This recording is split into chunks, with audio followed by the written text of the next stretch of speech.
Hello friends, मेरा नाम है प्रदीप कुमार और मैं आपका बहुत स्वागत करता हूं अपने यूट्यूब चैनल मात्र छाया जीएस एकेडमी में। फ्रेंड्स, जैसे मैंने कि कहा था आपको कि मैं एक जो टेस्ट सीरीज करवाऊंगा वो टेस्ट सीरीज करवाऊंगा ग्रामीण परिवेश की, और 50 इसमें कहीं ना कहीं हम जो पीडीएफ 50 जो क्वेश्चन 50 पेपर सेट सॉल्व करेंगे, तो वो जो हमारा जो आज का टॉपिक है। ठीक है फ्रेंड्स, अब हम बात करें, अगर जो आपने मेरा चैनल सब्सक्राइब नहीं किया है अभी तक तो please like share and subscribe friends. ठीक है फ्रेंड्स, आज का जो हमारा टॉपिक है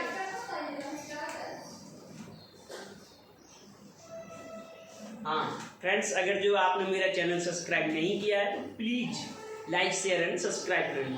और आपको थ्योरी की पीडीएफ और एसटी सारी पाने के लिए अगर जो आप पाना चाहते हैं तो आप टेलीग्राम में जाके मुझे सर्च कर सकते हैं, और जो टेलीग्राम में सर्च करेंगे तो मात्र छाया जीएस सर्च करेंगे तो वहाँ से आपको टेलीग्राम का लिंक मिल जाएगा, और मेरी उसकी भी। अगर जो फेसबुक से आप जुड़ना चाहते हैं तो मात्र छाया जीएस सर्च करेंगे, और इंस्टाग्राम है ऐसे ही जो है फेसबुक और सब कुछ। ठीक है फ्रेंड, अगर जो कोई आपको प्रॉब्लम आ रही है तो आप मुझे 8543944626 से आप मुझे कॉल या मैसेज कर सकते हैं। ठीक है फ्रेंड्स, ये जो है आपको सुविधा है। ठीक है, अब हम बात कर रहे हैं आज के अपने टॉपिक की। आज जो हमारी सीरीज चल रही है वो चल रही है लेखपाल परीक्षा ग्रामीण समाज एवं विकास। 50 सेट इसके प्रैक्टिस सेट करवाएंगे हम, और कहीं ना कहीं ये बहुत इंपॉर्टेंट है जो आपके एग्जाम के लिए है। ठीक है, जितनी आपसे हमसे मदद हो सके हम आपकी जरूर करेंगे। ठीक है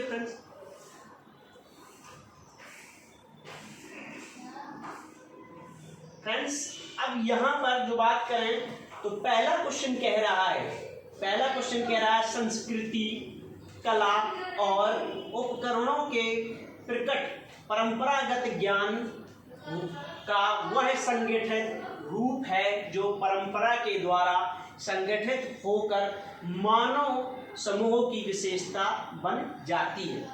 यह कथन किसका है? मतलब एक स्टेटमेंट दिया है, अब आपको बताना है कि ये कथन किसका है। ठीक है, कीन्स दिए हैं, मार्शल दिए हैं, रॉबर्टसन दिए हैं और रेडफील्ड दिए हैं। अब ये जो कहीं ना कहीं है जो अर्थशास्त्री हैं फ्रेंड्स, ये सारे अर्थशास्त्री हैं जो इनकी जो है एक ना एक समाज के प्रति एक जो उन्होंने स्लोगन टाइप का दिया या कुछ दिया। ठीक है, अब पूछ रही है किसने दिया, तो ये जो दिया है रेडफील्ड ने दिया। इसका जो आंसर ए होगा, रेडफील्ड ने दिया। ठीक है, और इसमें दूसरा क्वेश्चन पूछ रहा है उत्तर प्रदेश में राज्यस्व परिषद की स्थापना किस वर्ष हुई थी? उत्तर प्रदेश में राज्यस्व परिषद की स्थापना किस वर्ष हुई थी? ठीक है, तो इसमें जो है 1921 है, 1821 है, 1831 है, 1851, 1861। तो बात करें इसमें कब हुई थी तो इसका आंसर बी है, 1831 में जो है राज्यस्व परिषद की स्थापना हुई थी। ठीक है, अब बात करते हैं फ्रेंड्स, ये क्वेश्चन नंबर 3 कह रहा है खसरा और खतौनी का निरीक्षण।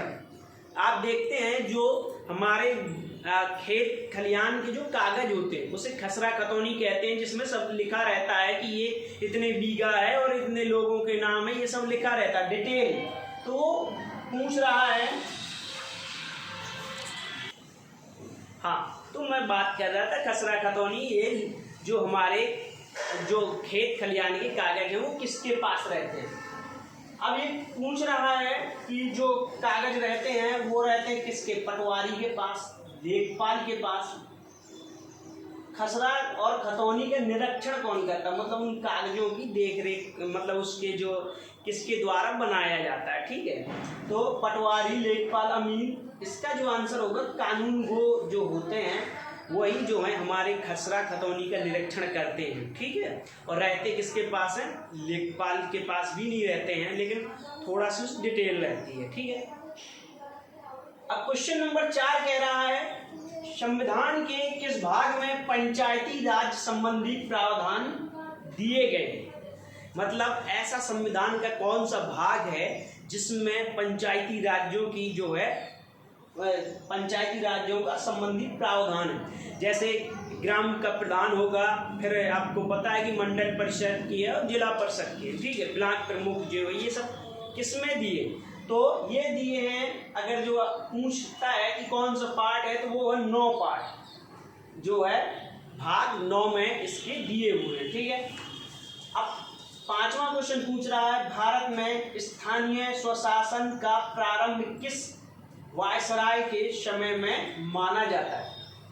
मतलब पूछ ले स्थानीय स्वशासन का जनक किसे कहा जाता है, तो लॉर्ड रिपन है।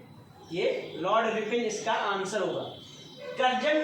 करजन को देखा जाए तो कहा जाता है औरंगजेब, अंग्रेजों का औरंगजेब, जिसके 1905 में इसी के शासनकाल में जो है बंगाल का विभाजन हुआ था, ठीक है। 16 अक्टूबर 1905 को इसी के कार्यकाल में विभाजन हुआ। अब एक दिए माउंट बेटल वो हैं जो आज़ादी के बाद, या हाँ, तो मैं बात कर रहा था कि 5वां क्वेश्चन लॉर्ड रिपन के बारे में बता दिया, करजन के बारे में, माउंट बेटल, ये जो है जब भारत आज़ाद हुआ तब वो बने, ठीक है।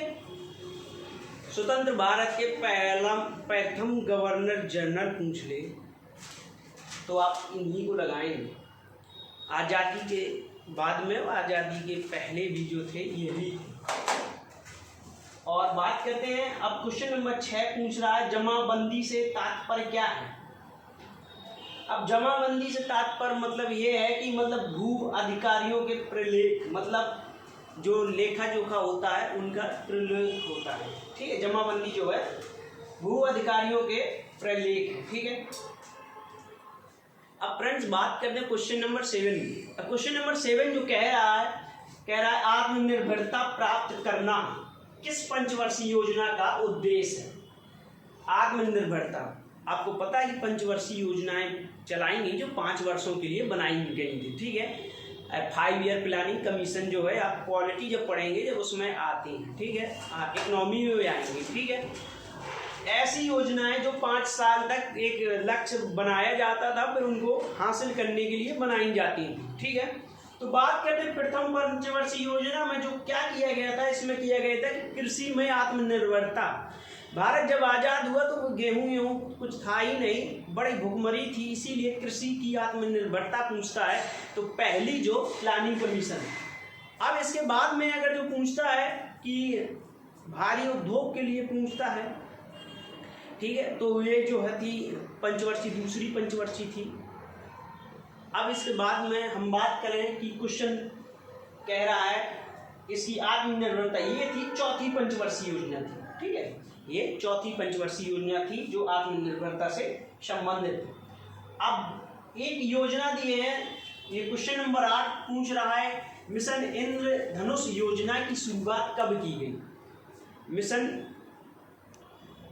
हाँ, तो मैं बात कर रहा था क्वेश्चन नंबर 8 की, पूछ रहा है मिशन इंद्रधनुष योजना की शुरुआत कब हुई। तो ये जो योजना की शुरुआत हुई कहीं ना कहीं जो नरेंद्र दामोदर दास मोदी या प्रधानमंत्री नरेंद्र मोदी के कार्यकाल में योजना शुरुआत हुई, तो ये भाई 25 दिसंबर 2014 को। और 25 दिसंबर में किसका जन्मदिन मनाया जाता है, तो सुशासन दिवस, अटल बिहारी वाजपेयी जी का जो है जन्मदिन मनाया जाता है, ठीक है। अटल बिहारी वाजपेयी जी का जन्मदिन जो होता है सुशासन दिवस 25 दिसंबर को होता है। 23 दिसंबर को किसान दिवस मनाया जाता है जो चौधरी चरण सिंह जी की जन्मदिन के याद में मनाया जाता है, ठीक है। अब एक पूछ रहा, महलवाड़ी व्यवस्था की वर्ण योजना कब लागू की गई। ये महलवाड़ी, रैयतवाड़ी और जो स्थायी बंदोबस्त, 3 प्रकार की योजनाएं थी जो किसानों पर लागू की गई थी। तो महलवाड़ी की पूछ रहा है, तो महलवाड़ी जो ये लागू की गई 1833 में जो है महलवाड़ी की योजना लागू की गई। क्वेश्चन नंबर 10, निम्नलिखित में से कौन सा युग सम्मिलित नहीं है। सीमांत जो ये पिछली एसटी में था, सीमांत जो 1 हेक्टेयर से कम की जो होता है हम उन्हें सीमांत कहते हैं। छोटी जोत वाले 1 से 4 हेक्टेयर वाले और मध्य जोत के 4 से 10 हेक्टेयर वाले, बड़ी जोत के 10 हेक्टेयर वाले से कम आएंगे। जब यहाँ पर 1 से 4 से 10 है मध्य में, तो बड़ी वाले आएंगे नहीं, ये जो है गलत मैच, ठीक है। बात करते हैं क्वेश्चन नंबर 11 की। अब क्वेश्चन नंबर 11 में जो बात करें क्या है, तो इसमें आपको मिलान करना है, ठीक है। इसमें आपको मिलान करना है, जो इसका जो मिलान होगा, इसका जो मिलान होगा, पहले का जो है एरिया दिए हैं, एक एरिया जो होता है 121 वर्ग गज का होता है, ठीक है। अब ये 121 वर्ग गज का है, और दूसरा जो है, हाँ फ्रेंड्स इसका आंसर सी होगा, आप इसे मिला लेंगे, ठीक है। अब यहाँ पे बात करते हैं फ्रेंड्स, रबी की फसल कौन सी नहीं है। क्वेश्चन नंबर 12 पूछ रहा है रबी की फसल कौन सी नहीं। रबी की फसल वो होती है जिनको अक्टूबर में बो दिया जाता है, मार्च में काट लिया जाता है। अक्टूबर नवंबर में बोया जाता है, मार्च में काट लिया जाता है। यह सर्दियों की फसल कहे तो वो होती है रबी की फसल। और दीपावली की कहे कि कौन सी फसलों को बोया जाता है, तो वो वाली जो फसलें बोई जाती हैं रबी की होती हैं। और रबी में क्या क्या आता है, तो गेहूं आता है, और चना आता है, मटर आता है, सरसों आता है। ये सब जो होती हैं ये दीपावली के बाद में बोई जाती हैं और होली में काट ली जाती हैं, तो रबी। अब ये तरबूज है, तरबूजा है, तो ये जो होती हैं, ये फ्रेंड्स जो होती हैं, ये वाली जैद की फसलें होती हैं, ठीक है। ये वाली जो है जैद की फसलें होती हैं, ठीक है। अब बात करते हैं पशु जैविक औषधि अनुसंधान केंद्र कहाँ पर है। पशु जैविक औषधि अनुसंधान केंद्र कहाँ पर है, तो वो फ्रेंड्स लखनऊ में।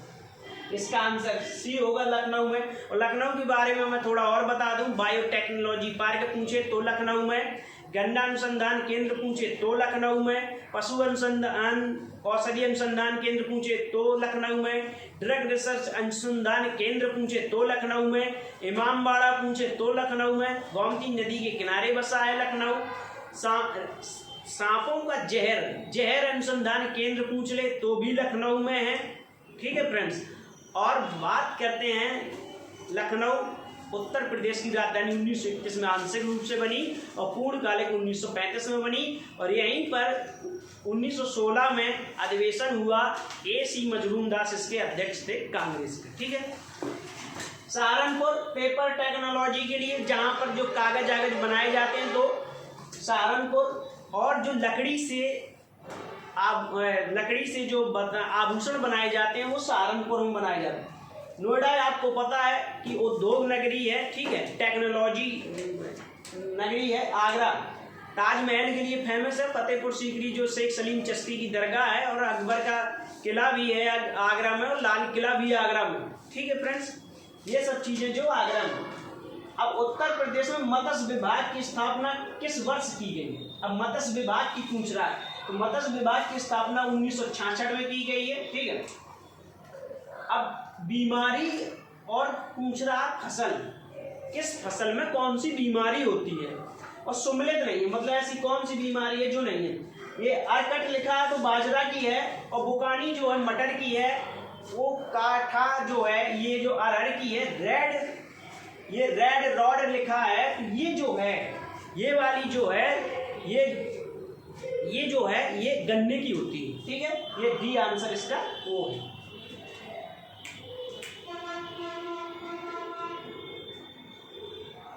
अब बात करते हैं फ्रेंड्स, यहाँ पर आंसर की भी यहीं पर लगी हुई है। अब फ्रेंड्स बात करते हैं पंडित दीनदयाल उपाध्याय पशु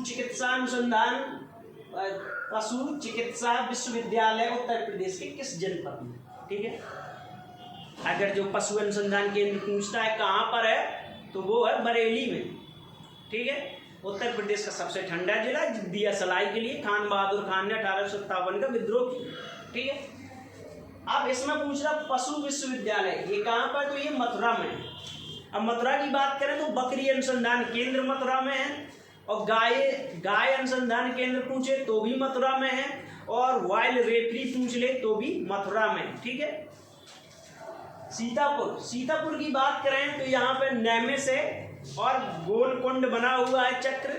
और यहाँ पे जो बात करें, जो अकबर के 9 रत्न में से तोडरमल का जन्म हुआ, तो लहरपुर में सीतापुर में हुआ, ठीक। प्लाई बोर्ड के लिए फेमस है सीतापुर। और शाहजहांपुर। शाहजहांपुर में गन्ना काउंसलिंग केंद्र जो है शाहजहांपुर में है। अब निम्नलिखित में से कौन सा सुमेलित नहीं? ओखला पक्षी विहार जो गोंडा में सही है। सांडी पक्षी विहार उन्नाव लिखा है, सांडी पक्षी विहार उन्नाव लिखा है, ठीक है। अब बकीरा पक्षी विहार मैनपुरी और समसपुर पक्षी विहार रायबरेली, ठीक है। अब फ्रेंड्स बात करें इसका जो है फ्रेंड्स, ये सांडी पक्षी विहार उन्नाव ये गलत है, क्योंकि आपको पता है कि यहाँ पे चंद्रशेखर आजाद पक्षी विहार जो है, ठीक है। ये जो फ्रेंड्स यहाँ पे आंसर डी दिए हुए हैं, ये आंसर इसमें गलत दिए हुए हैं। ये सांडी जो है हरदोई में, ठीक है। सांडी पक्षी विहार हरदोई में, इसका ये जो है गलत, ठीक है।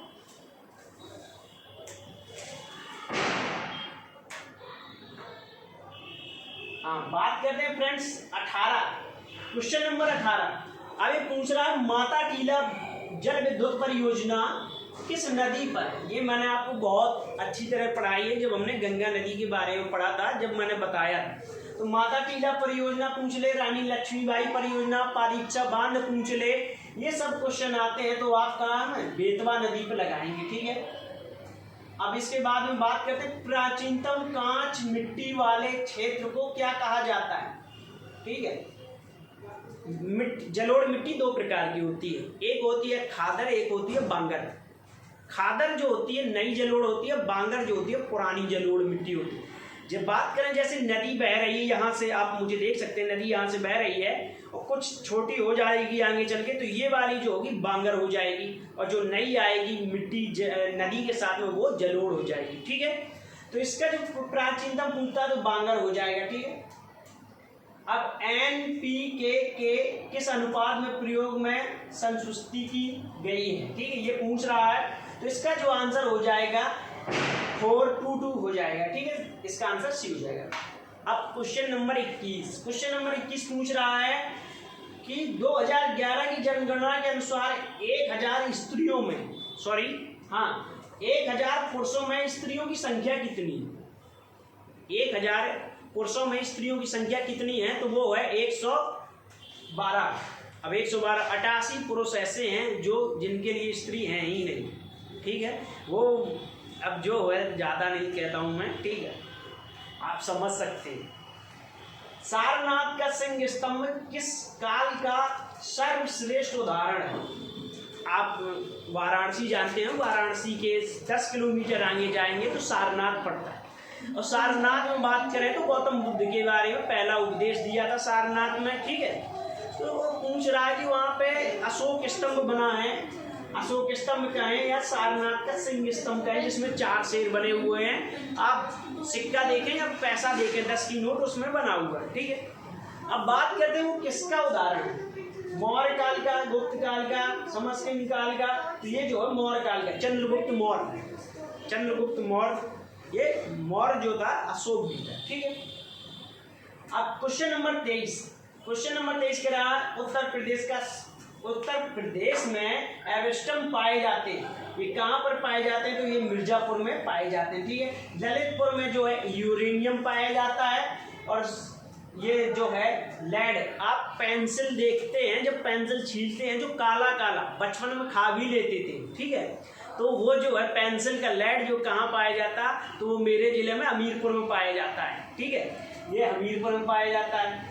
एवेस्टम मैंने मिर्जापुर बताया, और आपको यूरेनियम पूछ ले, जो बम में प्रयोग होता है यूरेनियम के तत्व जो है ललितपुर में। और सोनभद्र में जो है ये 4 राज्यों से सीमा लगती है सोनभद्र की, और सबसे ज़्यादा जनजाति पाई जाती हैं, और रिहंद और सोन नदी के किनारे बसा हुआ है, ठीक है। अब क्वेश्चन नंबर लास्ट है आज का, जो है दुधवा राष्ट्रीय पार्क तो बाघ परियोजना या टाइगर प्रोजेक्ट की शुरुआत कब हुई? तो इसका जो आंसर आपको दिख ही रहा है, इसका आंसर सी है 1987-88 में इसकी स्थापना की। तो फ्रेंड्स ये आंसर की है, आप इसको मिला सकते हैं, ठीक है। एक बार क्वेश्चन 17 उसका गलत है, जो नाम वाला है। तो फ्रेंड्स एक बार फिर से, अगर जो आपने मेरा चैनल सब्सक्राइब नहीं किया है अभी तक तो please like share and subscribe friends. और क्लास में जुड़ने के लिए आपका बहुत धन्यवाद। और लाइव क्लास जो आ रही है उसमें से जुड़ने के लिए आपसे ज़रूर आप जुड़ सकते हो उसमें, ठीक है फ्रेंड। तो आज की क्लास यहीं बैंड अप करते हो, मिलेंगे किसी नए टॉपिक में। देखने के लिए आपका बहुत धन्यवाद एंड थैंक यू।